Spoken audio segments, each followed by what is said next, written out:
morning, student. Today we are going to start our new chapter and new lesson. Name of the chapter is Practical Electricity. In this chapter, we will learn about the uses of the electricity in our daily life and its measurements. That how we do measure the electricity and how do we pay the bills according to the its measurement. So first of all, we are going to study the uses of electricity or electric energy as thermal energy. In most of the devices, electrical energy it is being converted into thermal energy or heat energy. Here are some devices normally which we use to produce the heat. Electric kettle, electric iron, electric radiator, electric hot plate. So these are the normal our electric devices which we particularly specifically we use to produce the heat. But in many of the other devices, although we don't want to produce the heat, but when heat is being electricity is being used into the different machineries, it produces the heat. So while we use the electrical devices and produce the heat, the main thing to calculate is to measure it.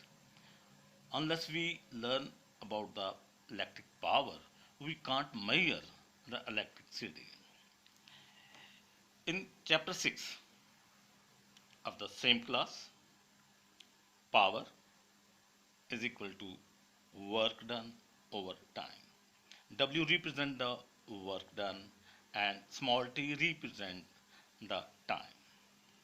When work done appear as electrical energy, in same chapter 6 you have studied that the work done sometime it appear as potential energy, sometime it appear in the form of kinetic and potential energy in many forms.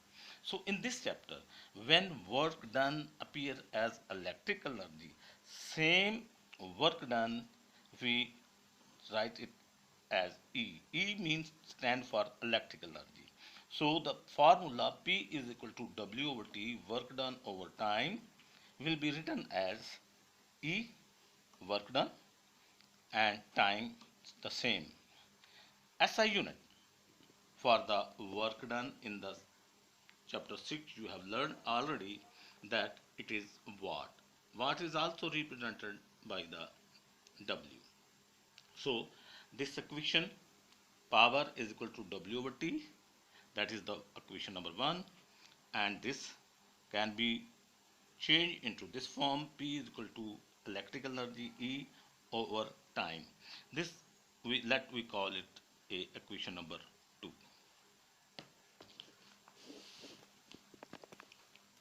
According to previous chapter 17, I the current is equal to Q over T charge that flow through the wire divided by the time.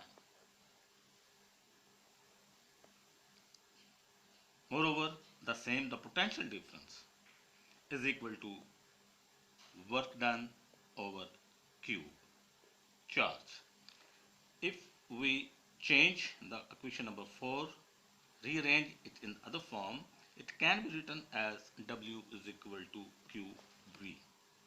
From equation 1, P is equal to W over T, we can write the value of W is equal to QV and place it in the equation number 1.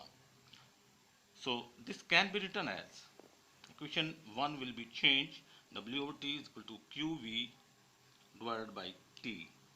So from equation 3 we can deduce Q over t, ti.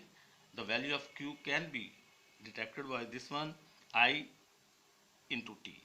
So while we put it in the equation number 5, that the value q, it, v divided by t divided by t. This t and t will be cancelled and we will get iv. So moreover, we know that by Ohm's law, equation V is equal to IR.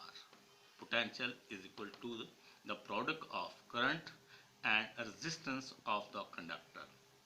So while we put equation V is equal to IR into equation 6, this I, value of IR, value of V, and I into I square R. So power is equal to I square R. So my dear students, in next lecture we will solve some numerical problems, that how can we find the power by using this equation. Thank you and God bless you. 5:30